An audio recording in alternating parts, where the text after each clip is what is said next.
advice mo naman dun sa mga content creator na ngayon na they don't feel growth, not only on their channel pero primarily channel yung sinasabi natin, pero they don't feel growth kasi naiisip nila ay sila 4,000 subscribers, 5,000 subscribers pa rin after 3 years. Do you have any advice sa kanila? Kasi maraming ganyan eh. Don't lose hope.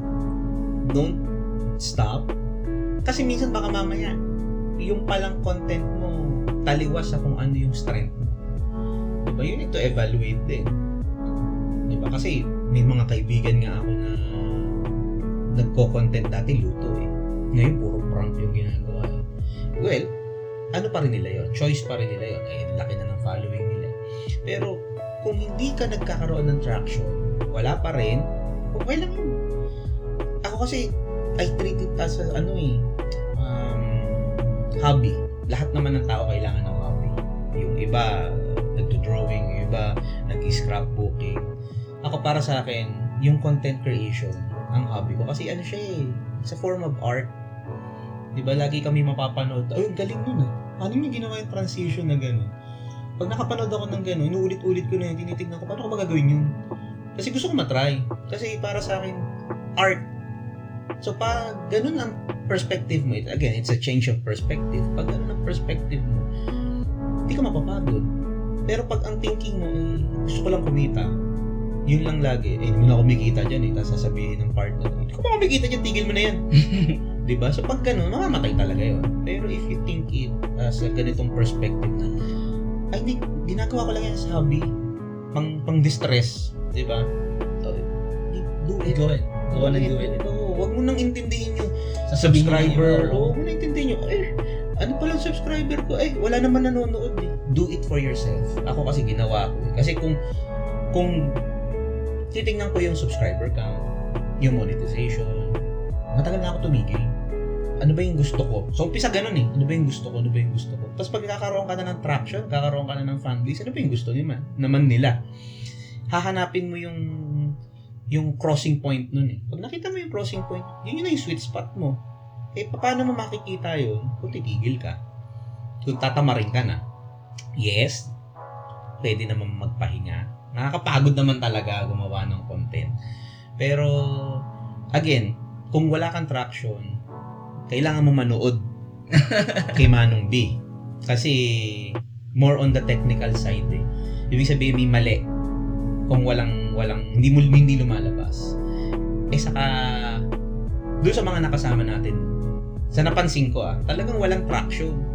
Kasi bakit mali yung start eh. Yung sub-to-sub na ginagawa natin ng araw, talaga ang laking impact. Ako lately lang ako nakakakuha ng traction ulit. Lately lang talaga siya na, actually, kailan lang nag 3,000 subscriber yan eh. Plus, actually, parang 28 days ago, nung pumasok yung 56 new subscriber nang wala lang akong ginagawa. Pero ilang taon na yan na nasa 2,000 lang.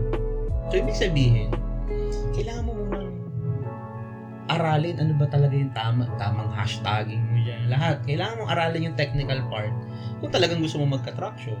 Pero kung ang mo lang, purpose mo lang is hobby, okay lang yun. Pagbutihan mo lang, gandahan mo. Do it for yourself. Do it for yourself. Pakita mo sa partner mo, pakita mo sa kaibigan mo. Maganda ba? Diba? Kasi minsan, magtatanong, talagang nilagay mo pa sa loob ng microwave yung camera mo mga pag ganun pa sila. Added bonus na lang yun.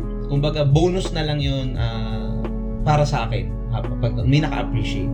Pero at the end of the day, ginagawa ko siya kasi yun yung time na para ka nagme-meditate. Dalawa yun eh. Pag nagluluto ako, para ka nagme-meditate kasi you're in the present.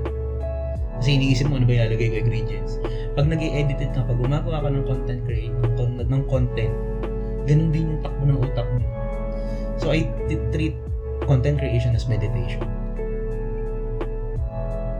Yun. Napakaganda ng advice na yun. And sana maraming mga current content creators, lalong-lalo na yung mga kasabay na makarinig.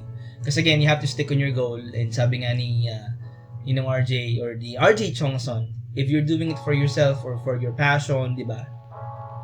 Do it. Just go ahead and do it. If iba yung goal mo, kasi iba yung nakikita mo result, di ba? There might be something wrong. And you really have to find what it is so you can solve and fix it.